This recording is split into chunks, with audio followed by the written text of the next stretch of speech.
ये वो कौम है जो अपनी मेहनत से खाती है। देखिए ये इसमें कोई पंडा पुजारी नहीं है जो भीख से खाता होगा, ये सब मेहनत करने वाले लोग हैं। इनकी शक्लों से देखिए कितनी मेहनत करते होंगे। धर्म से क्या दिक्कत है आपको? मुझे हिंदी धर्म कर रही हैं, देखिए मुझे पंडितों को भी टारगेट कर रही है। पोंगा पंडित तो वो है जो तो इस वक्त हमारे साथ डॉक्टर हीरा मीणा जी हैं। जैसे हिंदू मुस्लिम सिख ईसाई जैन बौद्ध सबके पास अपना जनगणना कॉलम है, लेकिन हमारे पास कोई जनगणना कॉलम नहीं है। आप लोगों ने अभी तक फॉर्म भरे हैं स्कूल में, कॉलेज में या सर्विस का फॉर्म, तो फॉर्म भरने के साथ आपकी पूरी आइडेंटिटी उसमें ली जाती है और उसके साथ आपका रिलीजन पूछा जाता है। तो आपने कभी आदिवासी कॉलम देखा उसमें? नहीं देखा ना। तो यही सबसे बड़ी पार्शलिटी हम आदिवासियों के साथ हुई है कि इस देश के मूल मालिकों के वंशज होते हुए भी हमारी आइडेंटिटी को हमसे छीना गया है, जबकि ब्रिटिश गवर्नमेंट ने हमारी आइडेंटिटी को वैसे ही स्थापित कर रखा था जो सब धर्मों से बिल्कुल अलग थी।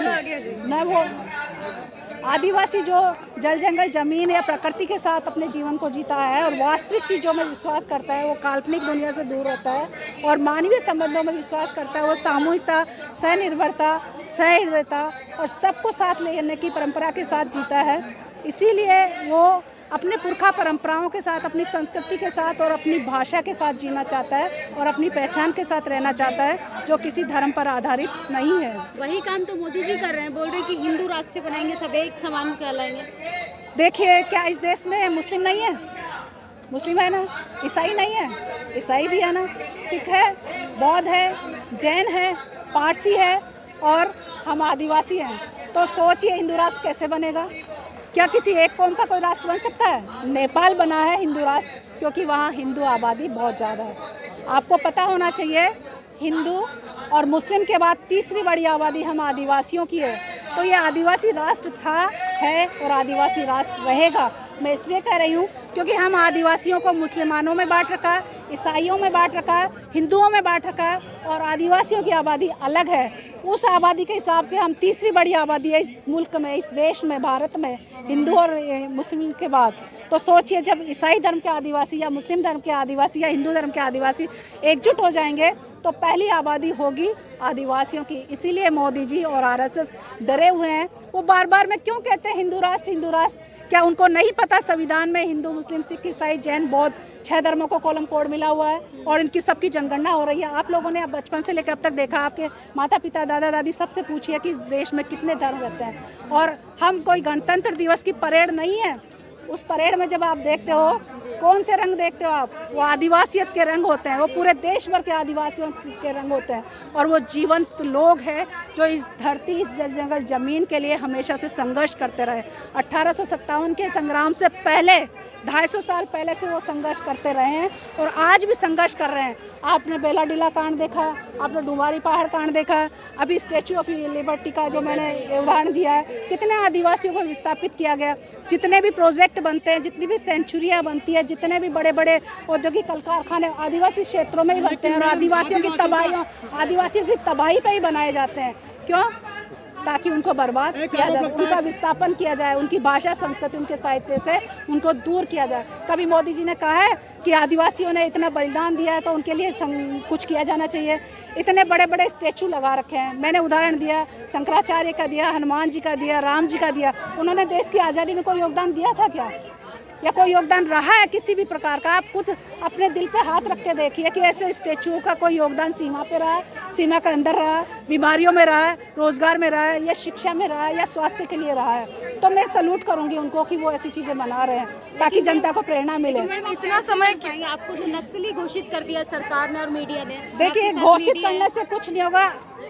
हकीकत तो ये है कि जो ये बोल रहे हैं ये खुद घुसपैठी हैं भारत में, ये खुद आक्रमणकारी है। सिंधु घाटी सभ्यता को बर्बाद करने वाली यही कौम है, यही लुटेरी कौम है जो आज देश पर राज कर रही है। आप लोगों ने सावरकर के माफ़ी पत्र, आपने बहुत सारे लेटर, आप मीडिया कर्मी हैं, आप लोगों ने लेटर देखे होंगे। और जो अंडमान निकोबार की जो जेल है, उस जेल का नाम सावरकर जेल कैसे हो गया? सोचिए, वो तो कैदी था, वो कैदी था, उस जेल का नाम सावरकर जेल कैसे? उसमें तो बहुत सारे कैदी थे, तो उन सब के नाम कहाँ गए? और मैंने देखा उस जेल में जितने भी कैदी थे उनका बाहर एक पार्क बना रखा, उन सबको बेड़ियों में जकड़ रखा, लेकिन सावरकर बिल्कुल आराम से अपनी छतरी लेके ऐसे खड़े हुए हैं। तो क्या अंग्रेजों ने उनके स्वागत के लिए वहाँ बुलाया था या इस तरीके से रखा था? जो स्टैचू जो इस तरीके से बना, तो ये देश वो लोग चला रहे हैं जिन्होंने देश की आज़ादी में कोई बलिदान या संघर्ष नहीं किया था। जब आपको मुफ्त में मिल जाता है तो आप तोड़ फोड़ में लगे रहते हैं। 2014 से पहले हिंदू कभी खतरे में नहीं था, लेकिन 2014 से लेकर अब तक हिंदू खतरे में है। क्यों? और हिंदू मुस्लिम दंगे क्यों होते हैं? क्यों होते हैं? अभी जो जयंतियाँ मनाई गई है, कितने पूरे देश भर में दंगे हुए, तो क्या ऐसी जयंतियाँ मनाना वाजिब है? गाय के नाम पे, गोबर के नाम पे, भावनाओं के नाम पे कितने लोगों को सरेआम मारा गया। 2014 से पहले कभी कोई कांड देखा आप लोगों ने ऐसा? आप तो मीडिया कर्मी हैं, आप तो रूबरू हैं, आप तो जाके वहाँ रिपोर्टिंग करते हैं रहते स्पॉट पे, तो आप लोगों से बेहतर कौन जा सकता है? जितने अपराध हो रहे हैं आप लोगों ने देखा। कोरोना के बाद 2 साल पहले दिल्ली में दंगे हुए थे, उज्ज्वला गैस सिलेंडर लगा लगा के दिल्ली को उड़ाया गया था। तब ये मोदी जी कहाँ चले गए थे? ये प्रशासन कहाँ चला गया था?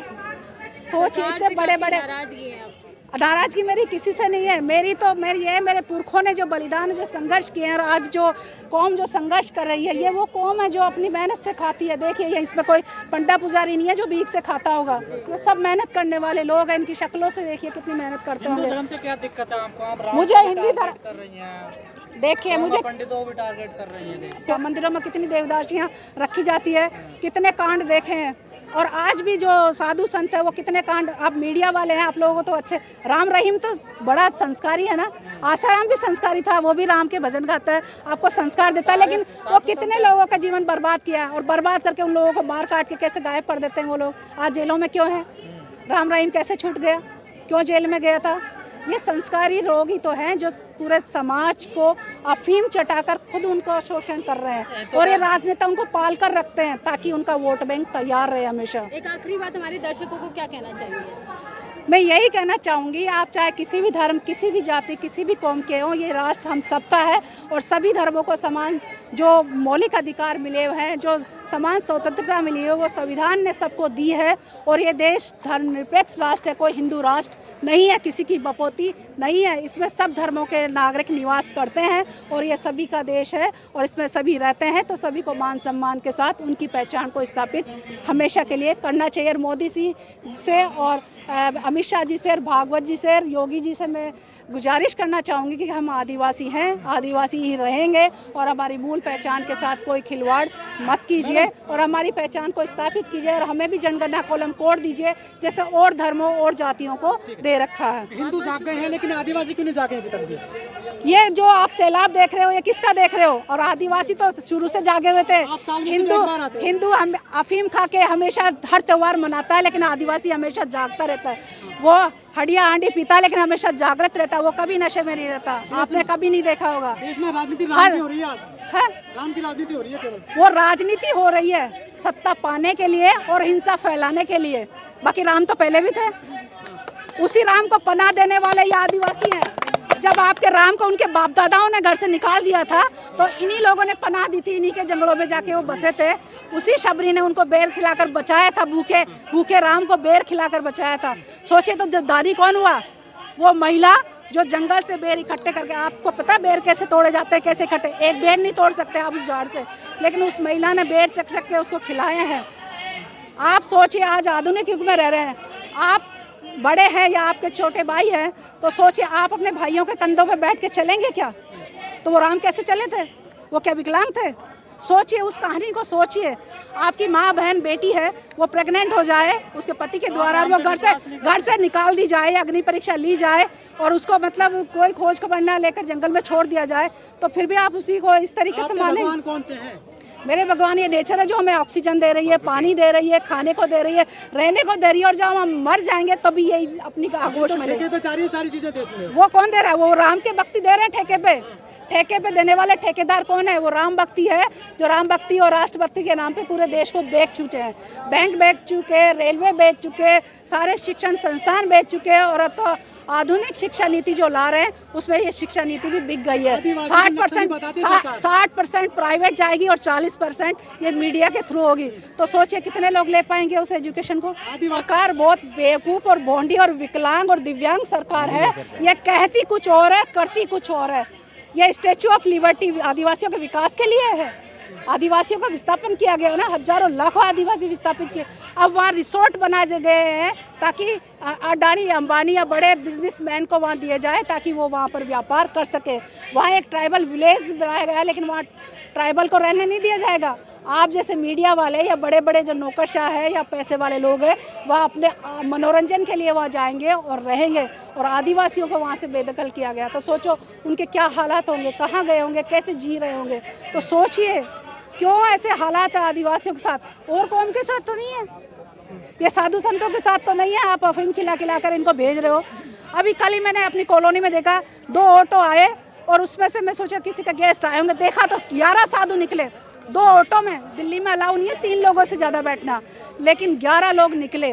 11 लोग निकल के वहाँ वही राम भक्ति करने लगे, घर घर जबरदस्ती पैसा ले रहे हैं। तो क्या यही राम भक्ति है, यही सभ्यता है शहरों की? आदिवासी इलाके में संघ की शाखा लग रही है बड़े पैमाने पर। यह आदिवासी एरियो में नहीं है, सब जगह है, शहरों में भी है, शिक्षण संस्थानों में भी है, राजनीति में भी है। और आप मीडिया वाले तो बहुत अच्छे से बखूबी जानते हैं क्योंकि मीडिया भी बिक चुका है, वो उन्हीं की बात बताता है। अगर हकीकत बताए ना तो इतने कांड होए ही नहीं।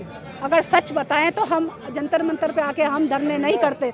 आज जो हम कॉलम कोड की बात कर रहे हैं वो आप लोगों को करनी चाहिए कि हमें मिला हुआ है हर फॉर्म भरने के लिए, तो सबको मिलना चाहिए।